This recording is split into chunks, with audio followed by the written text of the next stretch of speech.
There are so many things that I could say about the December 18th, 2024 letter that Dustin received from WorkplaceNL. And I've said a lot of it already.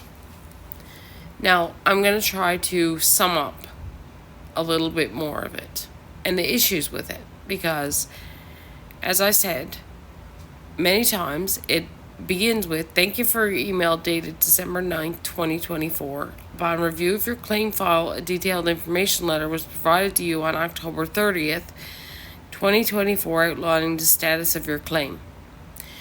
That email had yes or no questions. And that email asked for supporting documentation for every answer, basically, that they gave. And then they said, "There's nothing further to add to this information." You were specifically asked very specific questions. You were asked for information. Whether or not you gave it previously or did not give it previously is irrelevant. That sentence in itself is irrelevant. And this is why I struggle with people who are so incompetent or realize that this is not a competent answer. In no way is this a competent answer. Because it doesn't matter whether you provided a letter on October 30th, 2024, outlining the status of the claim. What matters is that on December 9th, 2024, you were sent an email asking for specific information that you have yet to send in accurate detail, as has many of those things have been requested previously. And not once have you guys actually given it to me or Dustin or the other representative. So,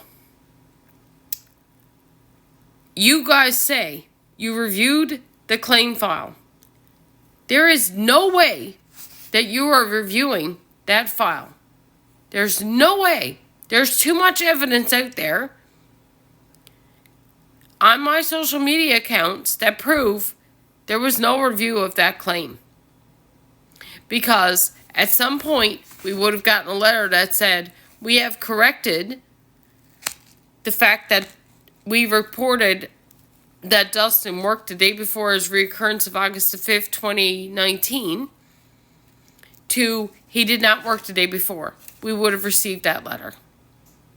We would have received a letter stating, "We have corrected the inaccurate information that Dustin is a power engineer by trade with 10 years experience, because it was inaccurately reported that he's a fire engineer."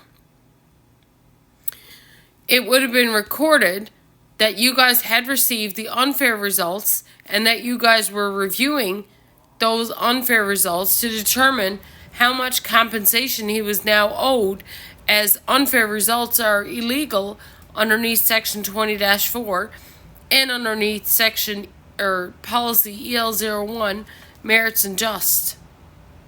And the Merits and Just policy of its in and of itself. There would have been another letter stating that, where you guys claimed that there was no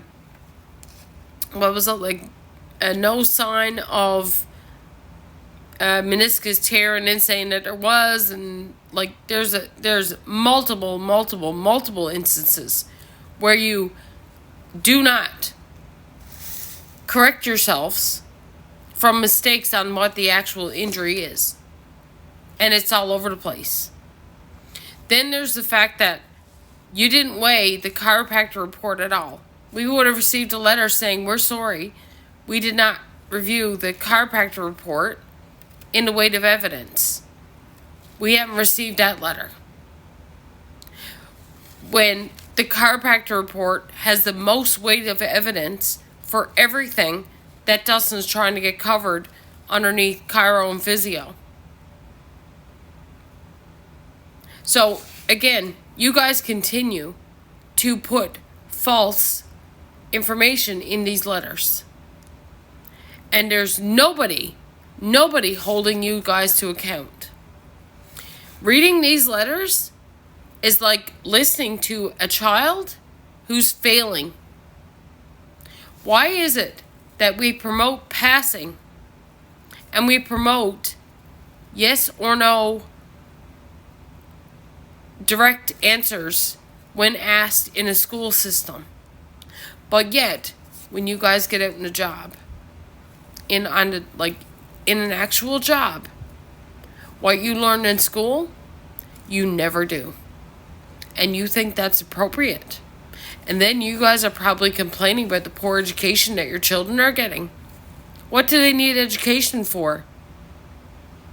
Because they don't need anybody dumb as you are.